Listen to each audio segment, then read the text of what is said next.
Job या business? कितने लोग हैं बिजनेस? हातवर करा, ज्याला बिझनेस करायचे हातवर करायचे. जबरदस्ती नहीं, देखिए तो यही प्रॉब्लम है. हाँ, जबरदस्ती हुआ. दिल से चाहिए. और जॉब कितना है? क्या हो रहा है सर? प्रॉब्लम ऐसा है, प्रॉब्लम इकोसिस्टम का है. किस चीज़ का है? इकोसिस्टम. मैं आपको इकोसिस्टम समझाता हूँ. इकोसिस्टम बोलते हैं किसको? इकोसिस्टम उसको कहते हैं. हिंदी चालेल ना? हिंदी में थोडंसं बेटर होईल. आता मराठी तर बोलतो. पिक्चर बघायची सवय लागलेली आहे. हां, हिंदी पिक्चरमुळे लवकर समजेल. हाँ, वेरी गुड. तो ये ऊपर जाता है, नाही इकडे. ऐसा करने का ठीक. हाँ, चलो फोकस इकडे ना करू, फोकस माझ्याकडे. इकोसिस्टम. इकोसिस्टम म्हणजे काय माहिती आहे का? इकोसिस्टम मतलब वो चीज़ कि जो हमारे एनवायरनमेंट में होती है, जे आपल्या आजूबाजूला असते. If you go to Bihar ना, तर बिहारमध्ये तिथल्या मुलांमध्ये तिथलं इकोसिस्टम कसं आहे? Everybody wants to work in railway, UPSC. Bihar UP अगर जाते हो, वहाँ का इकोसिस्टम क्या है? हर एक बंदा चाहता है कि मैं रेलवे के लिए काम करूँ और उसके लिए तैयारी करते हैं. आप अगर साउथ में जाओगे ना, उनको चाहिए, वो सोचते हैं कि हम लोग इसरो में काम करें, साइंटिस्ट बने, है ना. हर स्टेट का देखो एक इकोसिस्टम है ना. अगर आप गुजरात जाओगे ना, गुजरात, सूरत, जामनगर, वडोदरा, किधर भी, तो उधर एक इकोसिस्टम है बिजनेस का. और हमारी तरफ का क्या इकोसिस्टम है? सिर्फ एंजॉय देखेंगे, है ना, फ्यूचर में देखेंगे. तो ये आपका प्रॉब्लम नहीं है, ये इकोसिस्टम का है. और ये इकोसिस्टम हमको बनाना है सर. ये तभी बनेगा जब हम खुद अपने आप से जब शुरू करेंगे कि हमको ये बदलना है. तो ये इकोसिस्टम हमको डेवलप करना है, और वो इकोसिस्टम डेवलप करने की जिम्मेदारी तुम्हारे और हमारे सब पर है. हमको इकोसिस्टम जो बनाना है वो एंटरप्रेन्योरशिप का बनाना है. क्योंकि अगर हमारे अंदर ये इकोसिस्टम नहीं आया, तो देखो, अगर तुमच्यात जर मी बघितलं ना, तर असं वाटत असेल काहींना जबरदस्ती आणलंय, असं चेहऱ्यावर दिसतंय. ऐसा नहीं चाहिए, है ना. आप यहाँ पे हो, बोलते ना वो, आप अगर जिंदा हो, जवान जिंदा होता है ना, स्पिरिट रहता है उसके अंदर. तो जो जवान होता है ना, वो स्पिरिट होता है, उसके अंदर स्पिरिट रहता है, वो जिंदा होता है ना.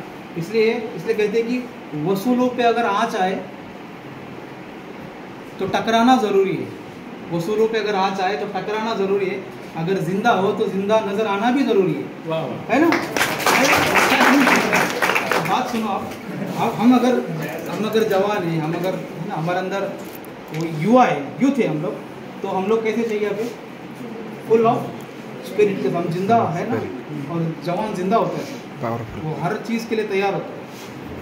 तो जॉब और जो एंटरप्रेन्योरशिप आपने कहा, तो जवान जो होता है ना, वो आज का जवान, मी जवान मूवीबद्दल नाही बोलत, मी तुमच्याबद्दल बोलतो. आजचा जो तरुण आहे ना, तो नोकरी मागणारा नाही आहे. त्याला वाटतं मी कोणाला तरी नोकरी देऊ. सगळ्यांचा आठवडे त्या पुष्पासारखा झाला है ना. झुकेगा नहीं. झुकेगा नहीं, तो झुकेगा क्यों नहीं, है ना. क्योंकि उसको वो किसी को क्या देने वाला है? नौकरी देगा. नौकरी देगा.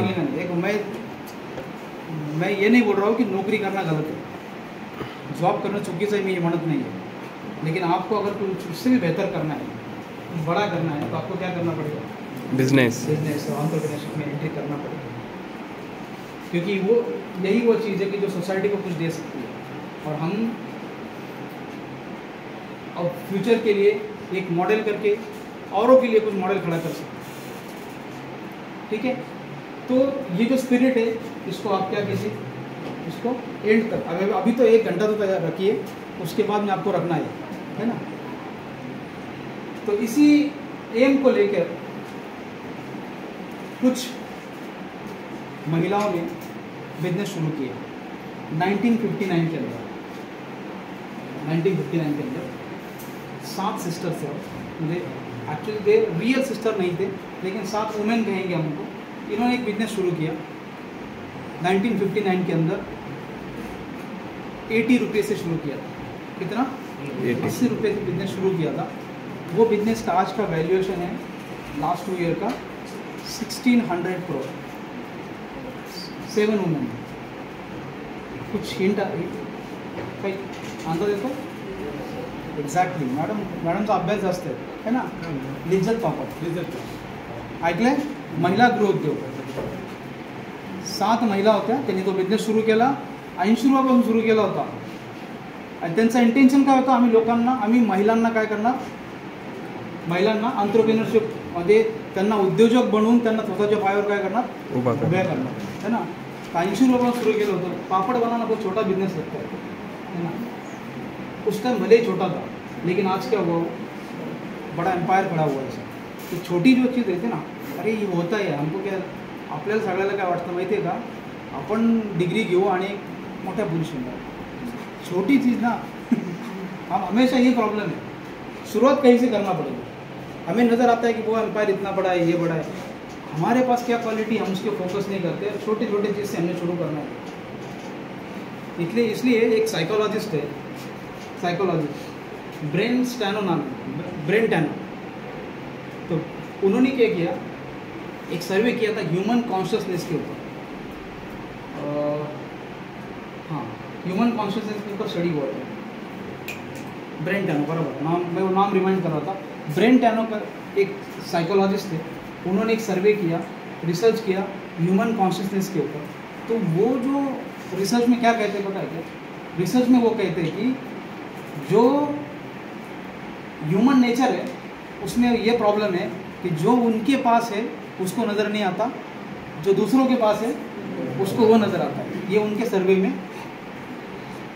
यही प्रॉब्लम है, हमारे पास जो है हमें वो नज़र नहीं आता, दूसरों के पास जो है वो नज़र आता है। इसलिए क्या कहते हैं पता है क्यों, इसलिए कहते हैं कि दुनिया जिसे कहते हैं ये जादू का खिलौना है, दुनिया जिसे कहते हैं ये जादू का खिलौना है, मिल जाए तो मिट्टी है, ना मिले तो सोना है ना। ये होता है हर एक के साथ, जो भी दूसरों के पास चीज़ है ना, हमें बड़ी नज़र आती है, और जब वो हमें मिल जाती है ना, वो छोटी नज़र आती है। ये प्रॉब्लम हर एक के साथ। तो हम वो फोकस करें जो हमारे पास है, हमारे हर एक के पास एक स्किल है, उस स्किल पे हम क्या करेंगे, फोकस करेंगे, और उस स्किल पे फोकस करके हम कुछ आउटपुट लाएंगे जो प्रोडक्टिव हो। जो एंटरप्रेन्योर होते हैं ना, ये इसी क्या कहते हैं उसको, उसी स्पिरिट के साथ जो है ना वो काम करते हैं। हा स्पिरिट त्यांचा असतो।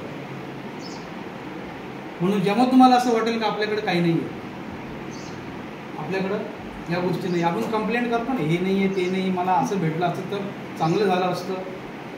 फोकस करा स्वतःच्या क्वालिटीजवर, स्वतःच्या क्वालिटी। आणि जेव्हा तुम्हाला असं फ्रस्ट्रेशन झाल्यासारखं वाटेल, डिमोटिवेशन झाल्यासारखं वाटेल, टेक पेन अँड पेपर घ्या आणि लिहायला बसा। काय लिहिणार, कुठल्या गोष्टी माझ्याकडे चांगल्या आहेत का जे दुसऱ्यांकडे नाही आहेत, लिहा त्याला। तेव्हा तुम्हाला कळेल का तुमच्याकडे ह्या एवढ्या गोष्टी चांगल्या आहेत, आणि त्या क्वालिटीवर फोकस करून तुम्ही काय करता, ती स्ट्रेंथला वापरणार, ते दुसऱ्यांकडे नाही आहे, आपल्याकडे आहे म्हणजे काय, ती that is our power, strength. और उसी स्ट्रेंथ को फोकस करके हम लोग क्या करेंगे, कुछ आगे अच्छा कर सकते हैं। ठीक है, थोड़ा सा मुझे मोटिवेशन में बात करना था, ताकि है ना जो थोड़ा सा ज़बरदस्ती और ये सब मोटिवेशन, ये डीमोटिवेशन वो निकल जाए। ठीक है, एंटरप्रेन्योरशिप के अंदर ये चीज़ बहुत ज़रूरी है, क्योंकि एंटरप्रेन्योर जो होता है ना, इसको बहुत फेस करना पड़ता है, तो इतना आसान नहीं है। जॉब करना आसान है सर, एंटरप्रेन्योर के अंदर रिस्क बहुत है, और मैं हमेशा कहता हूँ कि रिस्क हर फील्ड के अंदर है, हर फील्ड के अंदर है सर। भले वो स्पाइडरमैन हो ना या सुपरमैन हो, उसको भी क्या है, रिस्क है ना। तो हम तो कॉमन मैन है, रिस्क तो हमको लेना पड़ेगा, और हर एक के साथ लगी है। तो बिजनेस के अंदर, एंटरप्रेन्योरशिप के अंदर रिस्क ज़्यादा है, लेकिन ये रिस्क क्या है ना, हम डिवाइड करते हैं, इसको मैनेज करते हैं। तो ये स्पिरिट लेके कुछ बंदों ने बिजनेस स्टार्ट किया, कंपनी का नाम है पेपर बोट। किसने सुना है पेपर बोट? मैं आज आपको जो एग्जांपल दूंगा ना, वो रतन टाटा और वो सुधा मूर्ति और वो नारायण मूर्ति, बड़े लोगों के नहीं दूंगा। हम तो कॉमन बंदों की बात करेंगे जिन्होंने जीरो से कुछ ऊपर गए। पेपर बोट नाम का वो जो जूस है ना, हाँ देखो उनको पता था, जूस 10 रुपये का जूस आता है पेपर बोट। सर वो कंपनी स्टार्ट हुआ तब उनकी कुछ मार्केटिंग स्ट्रैटेजी थी, जो ट्रॅडिशनल बिवरेजेस बोलते हैं उसको। ट्रॅडिशनल बिवरेजेस म्हणजे जे पारंपरिक ज्यूसेस आहेत ना, कुठले? आमपन्ना, जलजीरा, अजून काला खट्टा स्ट्रिंग है ना, ये जो पारंपरिक ज्यूसेस है, इन्होंने क्या किया, इसको फोकस किया और उसको एक पियर शेप पैकेजिंग के अंदर, टेट्रा पैकिंग है, पियर शेप पैकेजिंग के अंदर क्या किया, उसको भर दिया। तो उन्होंने 3 मार्केटिंग स्ट्रैटेजी लगाई सर। एक मार्केटिंग स्ट्रैटेजी उनकी ये थी कि वो they want to connect with the people with their childhood memories. लोगों की चाइल्डहुड मेमोरी से कनेक्ट करना है, नॉस्टैल्जिया और ये सब चीज़ें, उतने डिटेल में नहीं जाता मैं। तो चाइल्डहुड मेमोरीज को कनेक्ट किया उन्होंने और उसके लिए एक शॉर्ट फिल्म बनाया। शॉर्ट फिल्म हर एक को लगता होगा ना, मैं बचपन में इतनी एंजॉय करता था, ये था वो, उसके रिगार्डिंग उन्होंने शॉर्ट फिल्म बनाया और वो काफ़ी पॉपुलर हुआ। पेपर बोट उसी से फेमस हुआ। उसके बाद दूसरी स्ट्रैटेजी थी उनकी यूनिक पैकिंग स्ट्रैटेजी। वो जो पियर शेप बॉटल है ना, वो किसी का नहीं था इसके लिए। और उसके एंड में बॉटम पे एक वन लाइनर एक मैसेज होता था, जोक होता था, फनी जोक्स। तो वो लोग उसको परचेस करते थे उसी के लिए। तो ये 2 चीज़ें थी। और इसके बाद में मेमोरीज को कनेक्ट करने के लिए तो ऐसा बोला जाता था कि they are not selling juices, they are selling a memories. ये पंच लाइन के साथ क्या किया उन्होंने, लोगों से कनेक्ट होते थे। तर ते ज्यूस विकत नव्हते, ते काय विकत होते, लोकांच्या मेमरीज विकत होते। तुम्ही घ्या, तुम्हाला तुमचे जुने दिवस आठवतील, असं इमोशनल कनेक्शन था। और इसी के साथ जब कंपनी चलाए ना, तो आप सोच सकते हैं एक जूस बनाने वाली कंपनी 200 करोड़ का बिजनेस कर सकती है। छोटी सी कंपनी ने 200 करोड़ का बिजनेस किया। पेपर बोट बहुत बहुत बड़ा कंपनी बनाया है। मेरे पास आज अगर टाइम अपने को सफिशिएंट अगर हुआ, सब चीज़ें अगर ठीक से रही, तो 7-8 एग्जाम्पल मैं दूंगा आपको। लेकिन मैं हर एग्जाम्पल में आपको ये नोट डाउन करने लगाऊंगा कि इसमें इनोवेशन कहाँ है, इनोवेशन कहाँ है। एक बात याद रखो, जितने एग्जाम्पल मैं देने वाला हूँ ना, जो भी इनोवेटर है, जो भी एंटरप्रेन्योर है ना, वो अलग से कुछ इनोवेशन नहीं करते सर। कुछ होते हैं, बहुत कम होता है, लेकिन हमारी सोच काय आहे, मी असा बिझनेस करणार जो आजपर्यंत कुणीच केलेला नाही, असं मला काहीतरी वेगळं करायचं। तसं नसतं। एंटरप्रेन्योर जो होते, इनोवेटर जो होते ना, वो कॉमन लोगों के जैसा ही बिजनेस करते, सिर्फ तरीका अलग होता है सर। क्या होता है?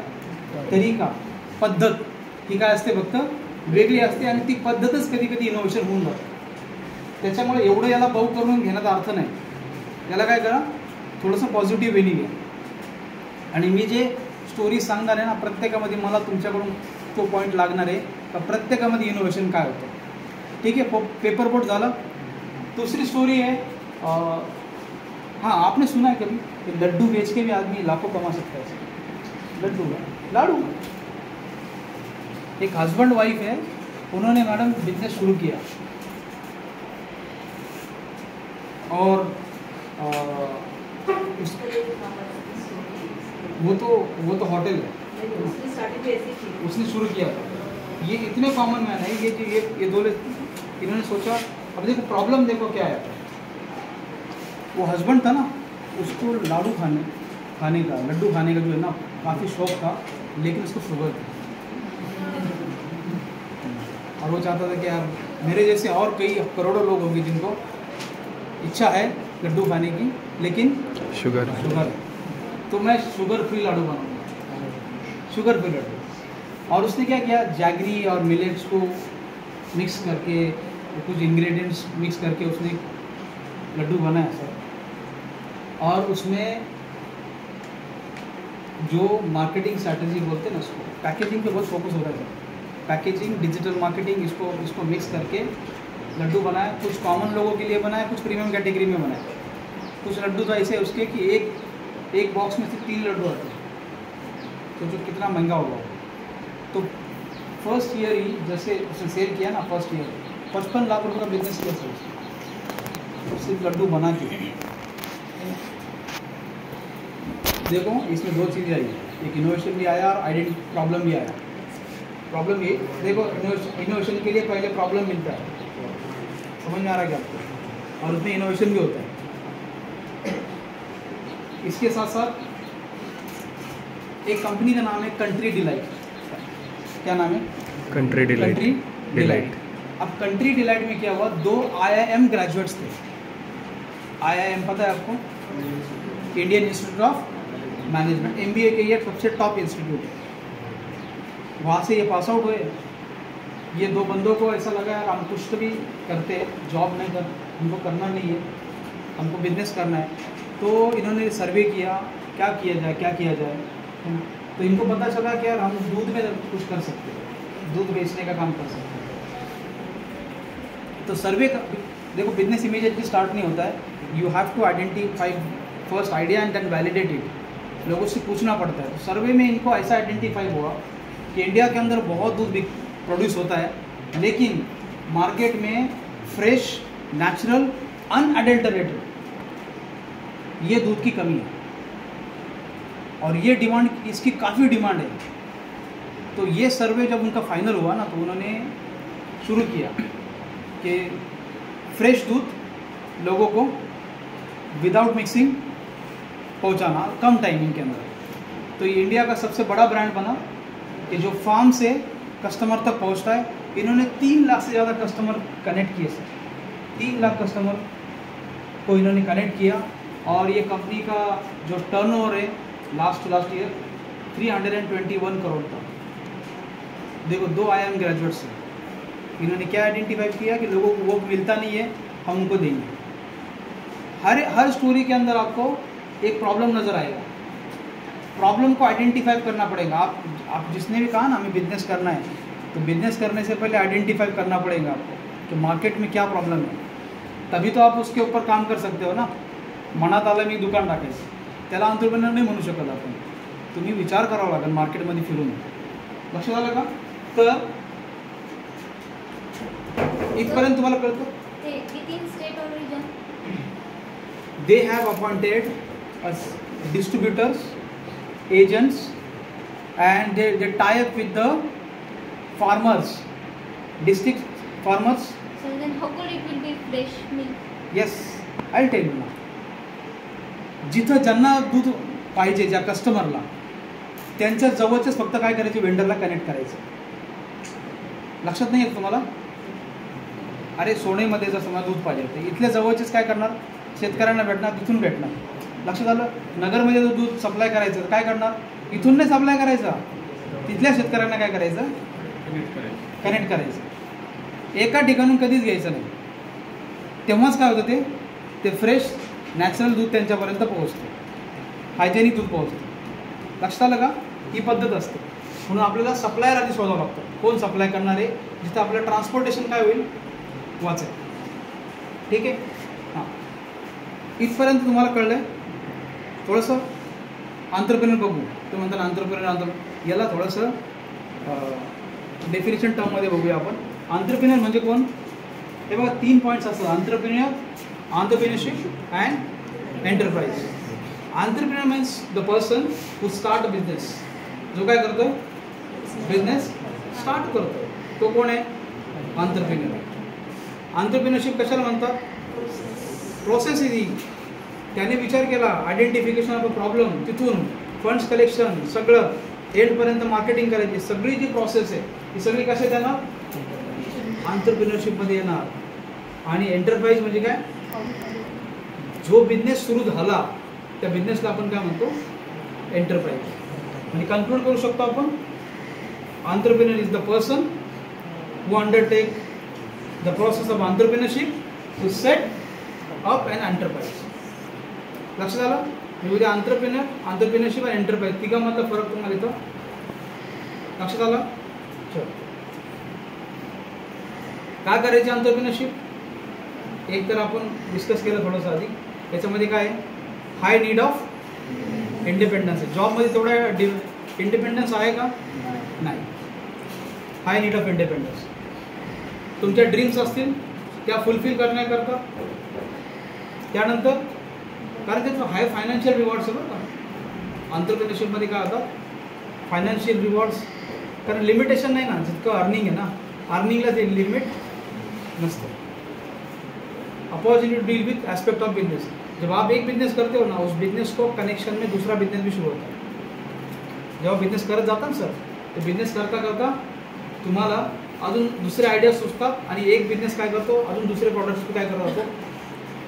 You can deal with other aspects and employment generation. हे तर सगळ्याला माहितीच आहे. आपण दुसऱ्याला रोजगार देऊ शकतो, स्वयंरोजगारसुद्धा, आणि दुसऱ्यांसुद्धा रोजगार देऊ शकतो. ठीक आहे. काही मी तुम्हाला करंट सिनारिओ दाखवले त्याच्यामध्ये.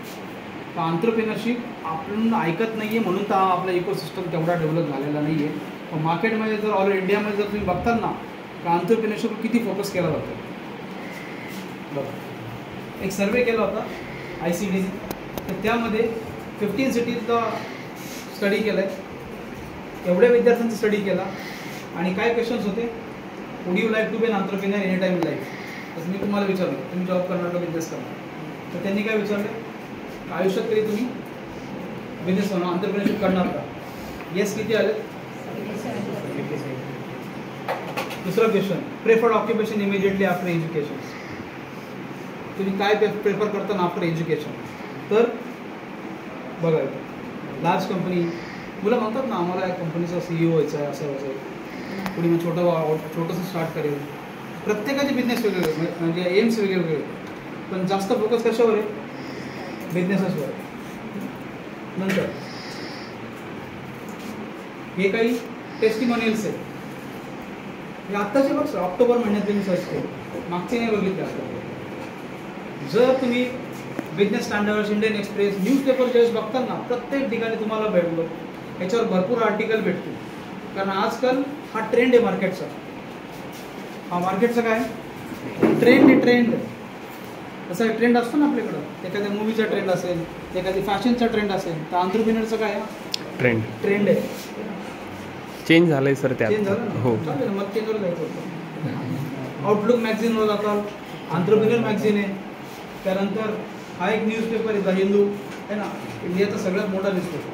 तेव्हा हा सुद्धा काय म्हणतो, entrepreneur career guide for college student. म्हणजे प्रत्येक कॉलेजेसमध्ये, प्रत्येक ठिकाणी काय होतं, एंटरप्रेन्योरवर फोकस करतो. लक्षात आलं का. हे टेस्टिमोनियल मी का दिलेत, कारण तुम्हाला बाहेर काय चाललंय ते माहीत व्हावं आहे ना. नाही तर आपण आपल्यातच आहे फक्त, इथं खुश आहे. काय जात नाही पुढे. हाँ, ये मुझे जानना है. ये किसको किसको पता है, कोई एक भी बोल दो.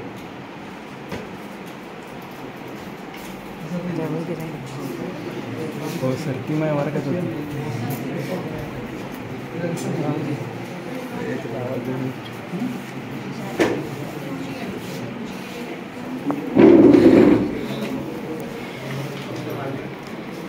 कोणी सांगतंय का.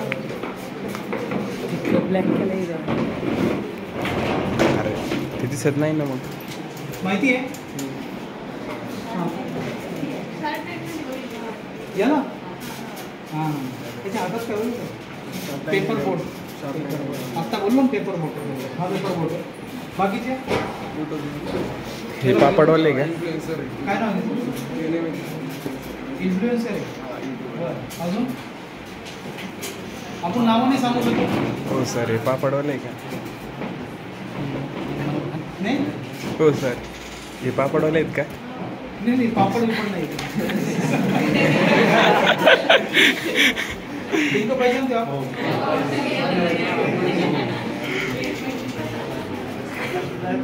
सगळे ओळखतात ना. नाही ओळखत, ओळखतात ना. हे माहिती आहे आपल्याला.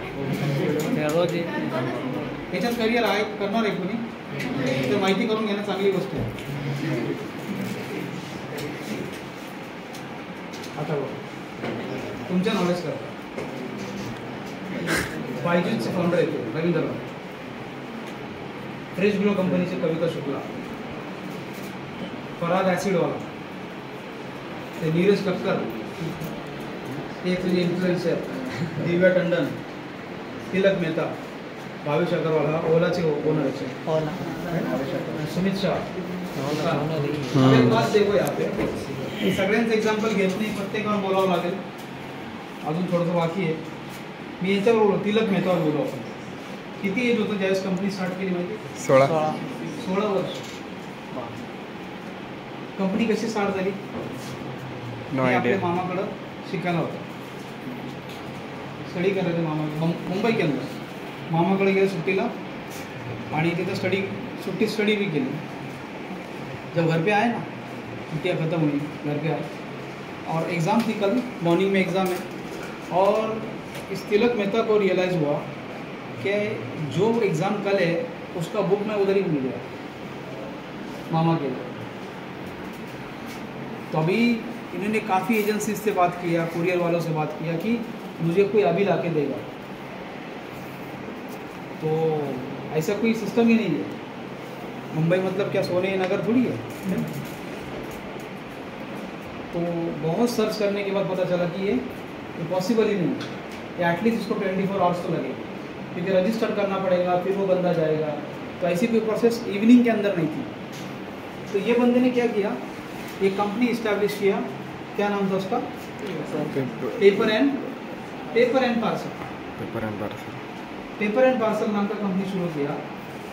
और ये कंपनी कम से कम टाइमिंग के अंदर डिलीवरी का काम करता है, लॉजिस्टिक के अंदर, कुरियर के अंदर. तो ये कंपनी 100 करोड़ का बिजनेस ऑलरेडी क्रॉस कर चुकी है. कितने साल में? 16 साल में इसने ये आइडिया सोचा, इसको प्रॉब्लम आइडेंटिफाई हुआ. इसलिए मैं बोल रहा हूँ कि इनोवेशन के लिए, एंटरप्रेन्योरशिप के लिए पहले आपको आइडिया फेस करना पड़ता है. उस आइडिया पे ये लोग काम करते हैं. मैं आगे भी कुछ स्टोरी बोलने वाला हूँ, उसके अंदर भी प्रॉब्लम है और इनोवेशन है. ठीक है ना, आगे चलते हैं. ये स्टोरीज है. ये बंदा है अक्षय श्रीवास्तव. एक याच्यावरच फोकस करा, इथं बघू नका. Akshay Shrivastava engineering graduate. Engineering pass झाल्यानंतर आता इथून जेवढ्या स्टोरीज आहेत त्या कशा आहेत, 2020 नंतरच्या असतात. यांनी सगळ्यांनी स्टार्टअप सुरू केले 2020 नंतर. Akshay Srivastava engineering graduate. तो घर वालों ने कहा कि जॉब करो, दिया नहीं, जॉब नहीं करना है, क्योंकि इसको इंटरेस्ट था फार्मिंग के अंदर. इस बिलोंग्स टू यूपी, है ना. तो इनको एक प्रॉब्लम आइडेंटिफाई हुआ कि खेतों के अंदर जो जीवाणू असतात ना, किडे, मातीत, है ना, तर ते पिकांकरता सुद्धा फायद्याचे असतात, नसतात, काही असतात ना, काही असतात, काही नसतात. पण या फर्टिलायझरमुळे, केमिकल फर्टिलायझरमुळे काय होतंय, तर यांनी काय विचार केला, याला प्रॉब्लेम हा म्हटला कि हम पौधे के हिसाब से क्या करेंगे, केमिकल. हमने पौधे को जो तो बड़ा करना है तो हम उसको ऑर्गेनिक फार्मिंग करेंगे. हे काय नवीन एक सांगा बरं, ऑर्गेनिक फार्मिंग सगळीकडे ऐकतो आपण, पण यांनी विचार केला की पौधे के हिसाब से हम बनाएंगे. किती फॉस्फरस लागतो, किती काय नायट्रोजन, काय नायट्रोजन काय काय जे काय केमिकल असतं वो हिसाब से हम बनाएंगे. कोई न्यूट्रिएंट्स रहते हैं उसके अंदर, वो सब हम इसमें क्या करेंगे, बनाएंगे. तो इन्होंने कंपनी स्टार्ट किया 5,000 रुपये से, 5,000 से कंपनी स्टार्ट किया. घर वालों ने काफ़ी ताना दिया, इंजीनियरिंग करतोय, इथं काय खत बनवतोय, है ना. लेकिन त्या जे घर वालों ने जो ताना दिया ना, इसको मोटिवेशन में लिया. और ये कंपनी का जो लास्ट ईयर का टर्नओवर था ना, वो 50 करोड़ था. कितना हुआ, 50 करोड़. जो घर वालों ने ताना दिया था ना, ये बोलते हैं कि अपने इंटरव्यू में वो मेरे पास आए, मुझे बोलते हमको जॉब मिलेगा क्या. देखो मोटिवेशन था, उसको पॉझिटिव्ह लिया. आपल्याकडे काय होतं, एवढं शिकला, हे असं करतोय तसं करतोय आपण. इसलिए बोलते हैं ना कि हमारे इकोसिस्टम में हर एक के सपने अलग अलग होते. हम सपने अपने नहीं होते, सपने किसके होते, सपने घर वालों के होते हैं. उसको पूरा करने की हम कोशिश करते हैं, है ना. लेकिन इन्होंने सपने किसके लिए किया, खुद के लिए. हम बने, डेवलप होना. ठीक है ना। ये राहुल सिंह, इन्होंने क्या किया, इकोसोल नाम का कंपनी बनाया, इकोसोल। इसमें प्लास्टिक का अल्टरनेटिव बनाया। जेवढे काही प्रोडक्ट्स प्लास्टिकचे आहेत ना, तो प्लास्टिक ऐवजी काय करणार ते, प्लास्टिक को जो सब्स्टिट्यूट है वो हिसाब से ये प्रोडक्ट बनाएंगे। कि मार्केट में देखा काफ़ी प्लास्टिक के प्रोडक्ट्स हैं, तो हम लोग शुरू करेंगे। इन्होंने MBA किया, जॉब किया कुछ साल, और जॉब करने के बाद बोले नहीं मुझे तो एंटरप्रेन्योर बनना है, जॉब में लिमिटेशन है, मुझे थोड़ा सा फ्रीडम चाहिए। ये सोच के हस्बैंड वाइफ ने क्या किया, एक स्टार्टअप शुरू करने की सोचा कि जो हम ऐसे प्रोडक्ट बनाएंगे जो प्लास्टिक को क्या है अल्टरनेटिव प्रोडक्ट्स होंगे। फिर इन्होंने कौन से प्रोडक्ट बनाया, कुछ प्रोडक्ट बनाया बाम्बू से, बाम्बू, कुछ बनाया बाम्बू के पल्प से। बाम्बू के पल्प से बनता है नैपकिन, टॉयलेट पेपर, स्ट्रॉ, ये ऐसे प्रोडक्ट बनाए।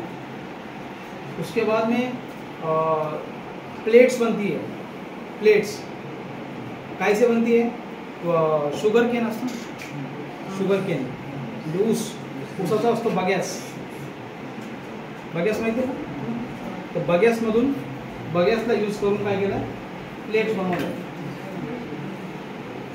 और बाउल बनवलं, बाउल असतं बाउल बनवले, स्ट्रॉज बनवले। टोटल कंपनी टोटल 43 प्रोडक्ट बनवती आहे। कशापासून, हे असे रॉ मटेरियल यूज करून। आपल्याला हे फार साधं वाटतं, पण ह्या कंपनीला, इस कंपनी का जो बिजनेस है ना 600 करोड़ है लास्ट ईयर। कितना, 11 कंट्रीज में ये गुड सप्लाई करते हैं। कोई भी बिजनेस छोटा नहीं होता, उसको बड़ा बनाना पड़ता। मेहनत करके, कोशिश करके हम लोग क्या करते हैं, उसको बड़ा बनाते हैं, है ना। ठीक है, आगे समझ में, हर एक में आइडिया है, इनोवेशन है।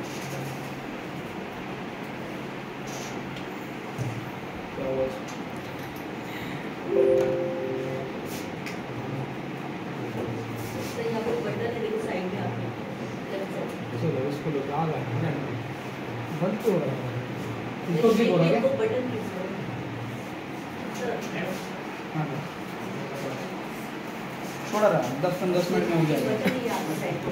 हाँ ओके, 11:30 हो गया, 10 मिनट में हम फिनिश कर देंगे। इस बंदे का नाम है दिग्विजय सिंह। नाम कैसा लगता है ना, ऐसा लगता है कोई पॉलिटिकल बंदा है, दिग्विजय सिंह। तो दिग्विजय सिंह है ना, ये 2020 के अंदर 10th पास हुए। कितना, 10th पास हुए, और अपने पापा के साथ शोरूम के अंदर कार लाने गए। तो कार जब ली, तो शोरूम के जो ओनर थे, शोरूम के ओनर, उन्होंने क्या किया, एज अ गिफ्ट चॉकलेट का डब्बा दे दिया, चॉकलेट का डिब्बा। अभी चॉकलेट का डिब्बा हाथ में मिला, ये छोटे से चॉकलेट का डिब्बा, उसकी प्राइस देखा 750। कितना था, 750 तो दिमाग इनको लगे, पहली बार देखा इतना महंगा चॉकलेट। तो घर जाके उसी चीज़ को सोचते रहते, इतना महंगा चॉकलेट होता है। देखो प्रॉब्लम है, सोचते रहते हैं कि ऐसा भी बिजनेस हो सकता है। फिर दोस्तों से बात की, कोई सपोर्ट नहीं, लेकिन एक रिलेटिव थे उसी की एज के, उनसे बात की, हम करेंगे। तो इसके लिए क्या चाहिए, इसके लिए चाहिए कैपिटल।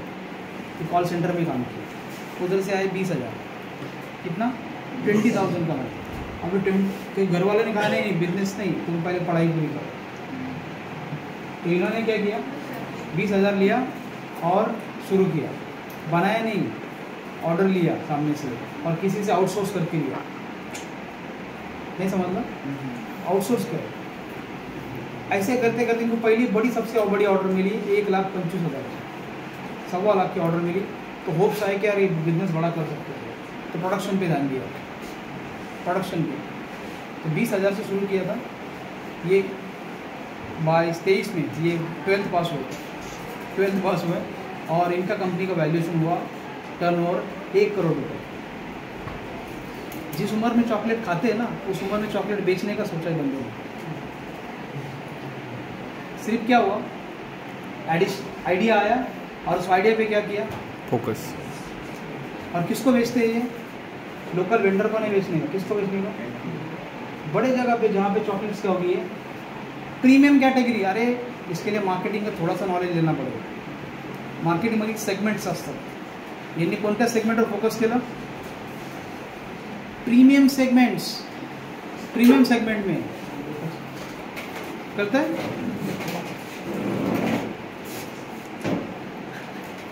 ये फोर्थ है, लास्ट में इधर गया.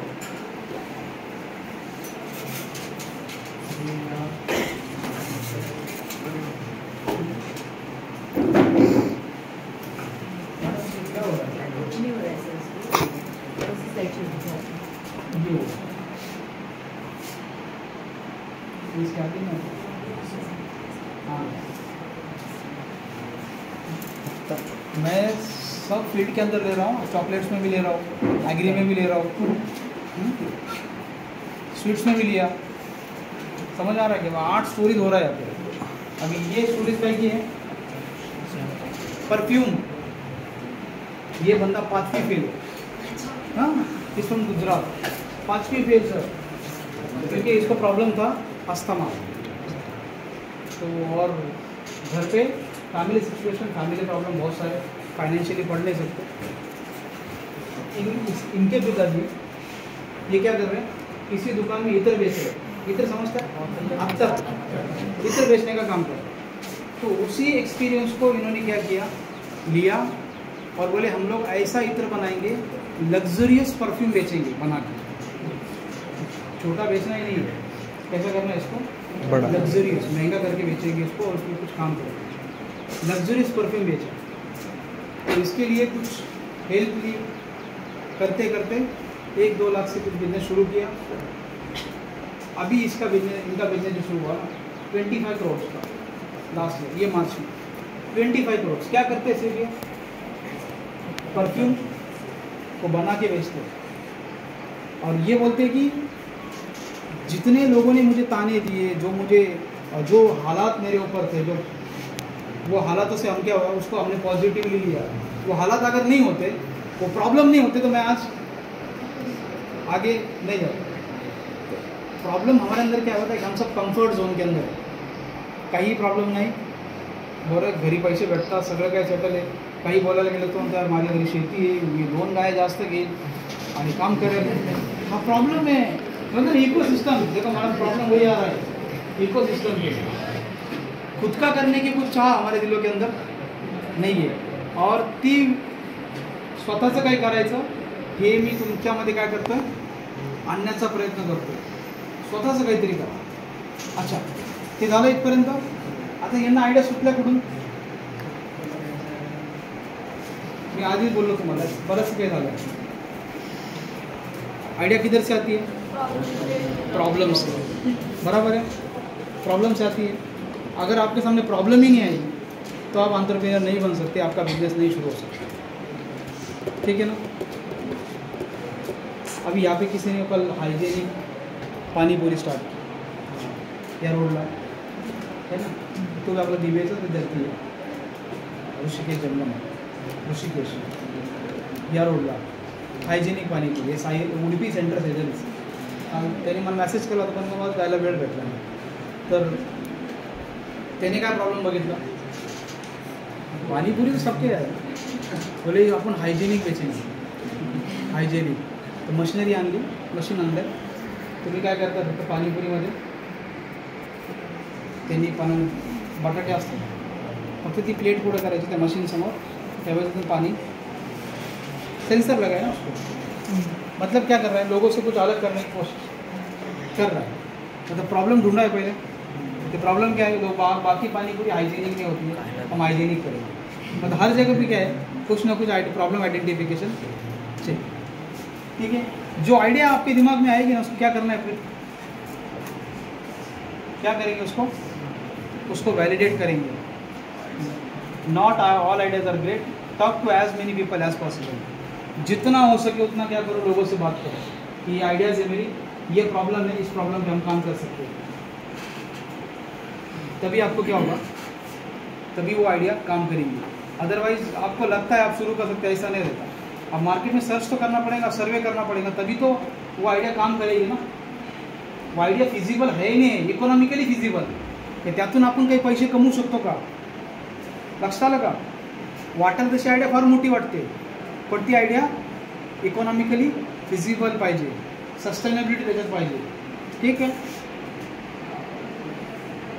आता हे काय माहिती आहे का, तुमच्या मनात आयडिया आली, तुम्ही बोलत राहा, लोकांशी आयडिया घेत राहतात, सोल्युशन घेत राहतात, पण तुमचं जे मोटिवेशन आहे ते कायम राहत नाही. आता इथून ऐकून गेलात ना, तर इथं थोडंसं मोटिवेशन येतं, पण कायम राहत नाही. म्हणून कायम राहण्याकरता काय करतात, काही पॉझिटिव्ह शोज तुम्हाला बघावं लागतं है ना. काय करतात, एक तर टेड टॉक बघा, पण थोडंसं इंग्लिशमध्ये असतं, नसेल समजत तर आपल्या जोश टॉक बघा, हे हिंदीमध्ये असतं. मोटिवेशन हे काय होतं, कारण प्रत्येक एंटरप्रेन्योर इथं काय स्वतःची स्टोरी सांगतो है ना, आणि यामुळे आपल्याला मोटिवेशन भेटत राहील. आपली आयडियावर आपण काम करत राहू, कारण एक वेळ अशी येते की आपल्याला असं वाटतं सोडून द्यावं है ना, कुठेतरी नोकरी केलेली बरी. तो मोटिवेशन आहे ना आपलं कमी व्हायला नको, म्हणून काय करायचं, हे करत राहायचं, बघत राहायचं. आणि हा आजकालचा काय ट्रेंड आहे लक्षात घ्या, मी तुम्हाला अगोदरच बोललो बघा, हे जे बिग बॉस आणि हे साऱ्याच्या येतात ना TV सिरियल्स, जो मार्केटमध्ये ट्रेंड असतो ना त्याच्या अकॉर्डिंगच हे लोक काय करतात, त्याला कॅश करण्याचा प्रयत्न करतात है ना. सीझन असेल ना क्रिकेटचा तर क्रिकेटवर मूवीज बनतात, ट्रेंडला लोक कॅश करतात, ट्रेंडवर. सुनामी आहे ना सर, सुनामी के ऊपर मूवीज बन गए है ना, कुठं बॉम्बला झाले, युद्ध झाले ना, त्याच्यावर लगेच मूवीज येतात, त्या ट्रेंडला काय करतात, कॉपी करतात. आता शार्क टँक जो सिरियल आता आहे, शार्क टँक, तो त्यांनी का बनवला, कारण त्यांना माहिती आहे मार्केटमध्ये काय आजकालचा युवा आहे ना, युथ तो एंटरप्रेन्योरकडे जास्त टर्न होतो. त्या ट्रेंडला काय करायचं, कॅश करायचं, बिजनेस ही चालू, हर चीज़ में बिजनेस ढूंढते. इसलिए एक चीज़ है, चाइनीज़, अभी मजाक से बोलते हैं शायद, चाइनीज़ लोग जो है ना, चाइनीज़ लोग के डिक्शनरी में क्राइसिस जो वर्ड है, क्राइसिस करतात, क्राइसिस म्हणजे आपले म्हणजे आपण आपत्ती आली, हे आलं, प्रॉब्लेम्स आले, हां संकट. चायनीज लोकांच्या डिक्शनरीमध्ये क्रायसिसचा अर्थ आहे अपॉर्च्युनिटी, संधी. प्रत्येक क्रायसिसला काय करतात ते संधी म्हणून शोधत त्याच्यावर बिझनेस करतात. लक्षात आलं का? तर आपलं मोटिवेशन काय करा, एंडपर्यंत बाकी ठेवा आणि हे असे शोध ऐकत चालू की तुमच्याकरता काय असाइनमेंट्स आहेत ते तुम्ही करायचं आहे, सोडणार थोडी तुम्हाला, ऐकलं गेले निघून, बराबर की नहीं मैडम? इतना बोला है तो मैं चाहता हूँ ना आपसे कुछ आइडियाज आए, असाइनमेंट से घे. काय करतात एवढे पॉईंट्स वाटलं असं फोटो काढा,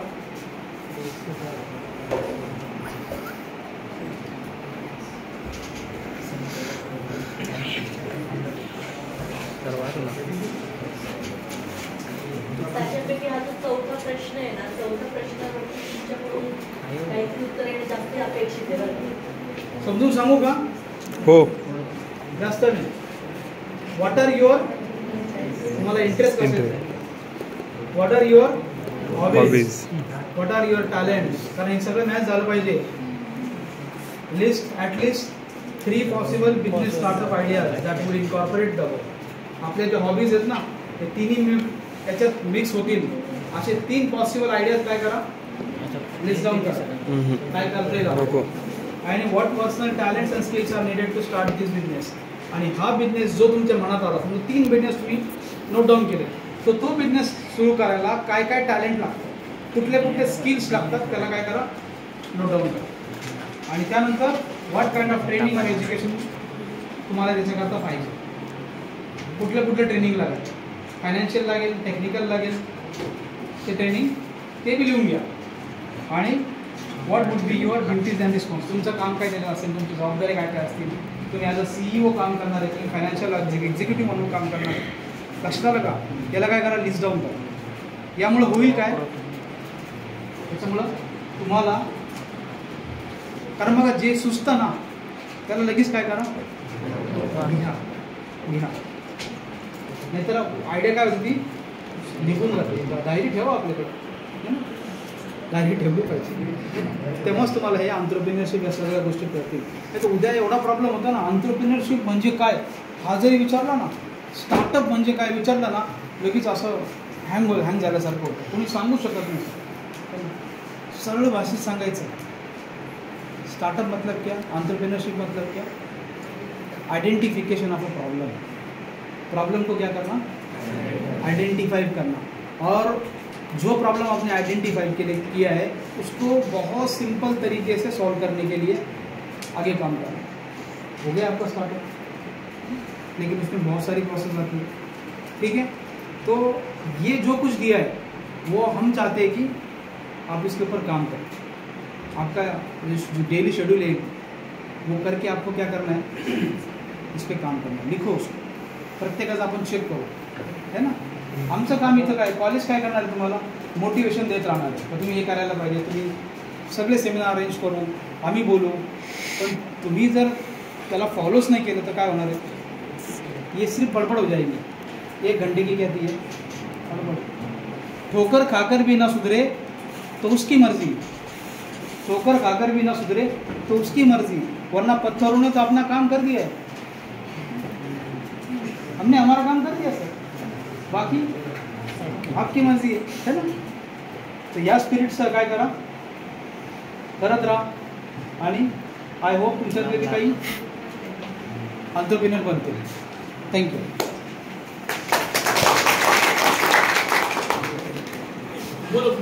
हो येस सर, येस बोला. मांडेमोहन गावांचं कोणी ऐकून, घोडेगाव मांडेमोहन गाव ऐकून एक किस्सा सांगतो तुम्हाला मी, गोष्ट नाही झाली ती खरं झाली. तर एक जगदाळे नावाचा एक मुलगा आहे, तर तो त्याच्या आईवडिलाला बऱ्याच लहान, म्हणजे त्याच्या आईवडिलांना बऱ्याच दिवसानंतर तो झाला, आणि तो झाल्यानंतर लहान होता बरं का, तो तिकडे लक्ष तरी गेलं. आणि लहानपणी काय झालं, त्यांच्या आईवडील आहेत ना, ती एवढी गरीब होती त्यांची, तर बिगर अन्ना पाण्यापासून ते बिचारी गेली, ते वारले बिचारे म्हातारे, त्याला कोणी मदत नाही केली, एकच मुलगा होता. आणि मग ते वारल्यानंतर याचा सांभाळ कोणी करायचा हा प्रश्न निर्माण झाला. मग ते काय करायचा, त्या गावामध्ये कोणाच्या पण तो घरी राहायचा, जेवायचा आणि तिथंच झोपायचा. दुसरीकडे कोणी पण त्याला म्हणायचं आमच्या घरीचं जेवायचं आणि तिथंच झोपायचं. तो इतका चंचल होता तो मुलगा. तर नंतर काय झालं, आपलं हे होतं काय, दूध डेअरी होती घोडेगाव, त्या दूध डेअरीवर दुधाचे टँकर यायचे, आणि टँकर आल्यानंतर तो टँकरवर यायचा, त्या टेम्पो यायचा, कामाला यायचा आणि जायचा, नुसता बोगत चक्रा मारायचा. आणि तो इतका प्रामाणिक होता ना, तुम्हाला बिझनेसचं जे आयडिया सर देतात ना, याच्यामध्ये प्रामाणिकपणा फार महत्त्वाचं नाही. प्रामाणिकपणा महत्त्वाचा आहे, आणि तुम्हाला चांगला मित्र सुद्धा याच्यामध्ये फार महत्त्वाचा आहे. आई वडील, भाऊ बहीण, आपले बायका पोरं यांच्याकडे तुम्ही काय व्यक्त होणार नाही, पण मित्र अशी गोष्ट आहे त्याच्याकडे तुम्ही सगळ्या गोष्टी व्यक्त होतात. एक जीवनामध्ये एक चांगला मित्र, चांगली मैत्रीण तुम्ही तयार करा. तर तो मुलगा त्या टेम्पोवर कामाला यायचा, तो फार चांगला असतो, टेम्पोवर कामाला यायचा तो. आणि त्याला नंतर काय केलं, तिथं एवढं चंचल होतं, त्याला सांगितलं तू एक काम कर, म्हणजे टँकरमध्ये जे कॅन येतात ना, ते कॅन तू मोजायला इथं थांबवून. ते म्हणून ठीक आहे, तू तिथे थांबायला लागला. नंतर मग तिथं जे परत अजून दूध यायचं ना, तर तुमच्यासारखे मित्रमंडळ त्याला भेटलो जरा. मग त्या ठिकाणी येऊन तो काय करायचा, ते कॅन मोजायचा, आणि त्यांची ते डिग्री आहेत, त्या डिग्री दुधाच्या डिग्री